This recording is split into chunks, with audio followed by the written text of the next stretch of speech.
Хүчингийн эргээр ял эдэлж байгаад суллагдсан этгээд 9 сарын дараа дахин бага насны хүүхэд хүчирхийлсэн балбад энэ хэрэг 2024 онд болсон.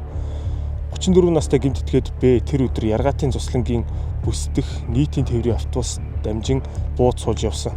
Түүнийг автобуснаас буухад өмнө нь 10 гаруй настай охин ганцаараа алхаж байхад нь бараадан дагаж бусармаг үйлдэл хийж эхэлсэн.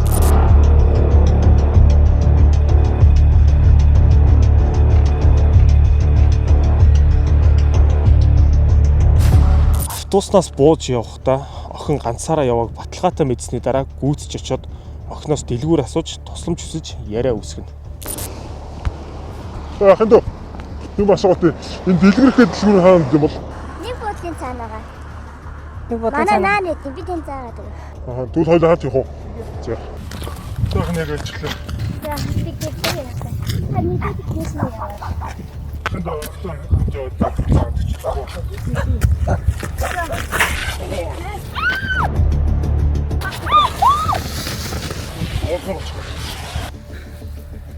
Хуцаа тайл. Бүхэн хүсэг бол хуцаа тайлаа.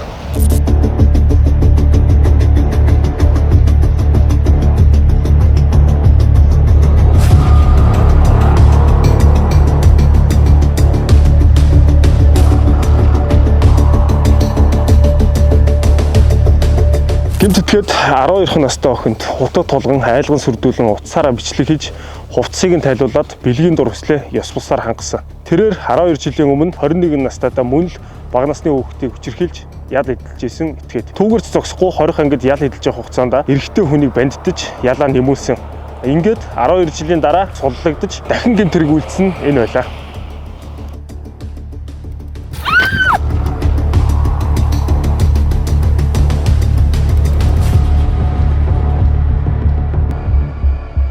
Гэмт этгээдийг цагдаа төд удалгүй барьсан.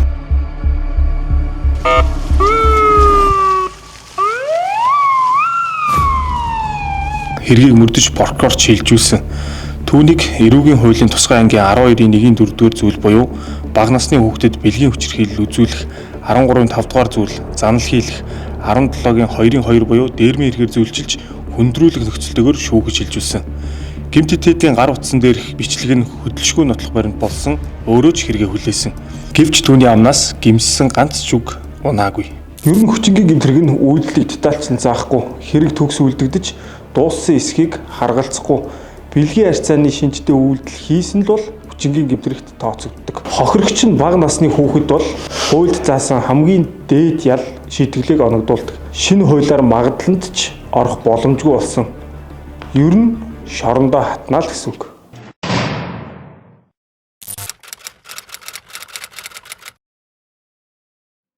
Хичээлээ тараад гэртээ харах гэж авж агаад автобусанд суугаад Яргаатын богны буудлын дээр буусан. Намайг автобуснаас буух үед сарвчтай малгай өмссөн нэг ах тэр хаана байдгийг, энэ хаана байдгийг гэж олон хаяг асуусан. Нэгийг нь би мэдчихсэн болохоор зааж өгөхгүй дагуулад явсан. Бид хоёр хамт явж байхдаа дэлгүүр орж тэр хүн надад ундаа авч өгсөн. Тэгээ цааш явсан. Юм ярьж аваад нэг мэдсэн тэр ах бид хоёр модны захад төхөөд ирсэн байсан. Тэгээд тэр ах хуцаа гаргаж ирээд бичлэг хийгээд хуцаа тайлгсан. Намайг тайлахгүй болохоор утга гаргаж ирээд айлгаад ахаар нь би хуцаа тайлсан. Тэгээд намайг газар хөвтүүлээд алцаагаа дийлэг гэж хэлээд би нүрэ дараад уйлаад байсан. Тэгтэл миний шийдэг хэсэг рүү хуруугаа оруулаад байсан бас. Би маш их айсан. Тэр ах намайг байнга хашгирвал ална, хүнд хэлбэл ална гэж айлгаад бичлэг хийж авсан.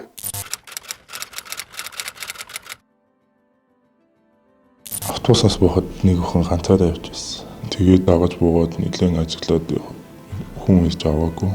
Би тэгээд хаяг зохиож асуусан. Тэр охин намайг дагуулж аваад заагаад хүйхээр нь би ундаа авч өгөөд уулын мод руу дагуулад явсан. Тэгээд уулын модонд би тэр охины хувцсыг нь тайлуулсан. Надад юусоо хүчинсэн зүйл байхгүй, би хуруугаал хийсэн. Би Сүхбаатар дүүргийн засаг дарганы тамгын газарт ажилладаг.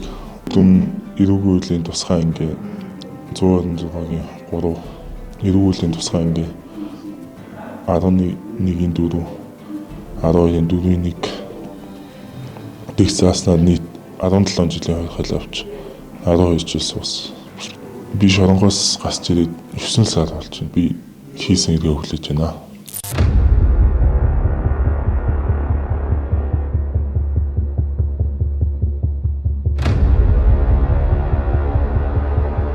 Монгол улсын нэрийн өмнөөс Иргэн Бэ 1991 онд төрсэн эгчтэйгээ хамт амьдардаг нэг охинтой. За охин нь 12 настай ээжтэйгээ хамт амьдардаг. Иргэн Бэ төрсөн охинтойгоо чацуу хүүхдэд хүч хэрглэж, хутга тулгаж, айлган сүрдүүлж, занал хийлж, хүчинтгийг завдсан, бэлгийн дур хүслээ ёс бусаар хангасан гэмт хэргийн үйлдэлт нь 15 жилийн ял оноо суугаа. Ялыг хаалттай чанга дэглэмтэй хорих ангид эдлүүлсэвэ. Шүүх хурал хаасныг мэдгдээ. Бид өрөвхтэй яаж хайрладаг вүлээ? Алганыхаа завсарт зүрхнийгээ хүнд инхрийлэн хайрлан өсгдөг. Гэхдээ амьдралын шаардлагаар өрөвхтэй бид 24 цагаар гараасаа хөтлөөд явж чадахгүй. Харин хүчирхийлэл үйлдэхийн тулд өөрийгөө ч хянах чадваргүй болж донтсон эрүүл ус сэтгэлгээтэй олон улсад педофил гэж нэрлэгддэг этгээд хаан шавж мэднэ. Улсын хэмжээнд бага насны хүүхэд хүчинтсэн 767 этгээд ял эдэлж байна. Энэ бага тоо биш. Тэдний ижил бас нэг этгээд бидний дунд алхаж яваа. Тэр хар зам дээр бидний хүүхэд огтлцохгүй гэхийн баталгаа байхгүй. Тиймээс үр хүүхдээ ганцаараа гин битгий явуулаарай. Гэртээ ирэх, гэрээсээ гарах, явах бүрт нь өөрөө итгэлтэй нэгнээ хамт байлгахыг хичээгээрэй. Хүүхдээ жаахан гэлгүй ярилцаж өөрийгөө хамгаалах ухаанд сургаарай. Танихгүй хүнтэй харилцахгүй байх, туслахгүй байх, тэдний өгсөн чихэр жимсийг авахгүй байхыг маш сайн ойлгуулаарай.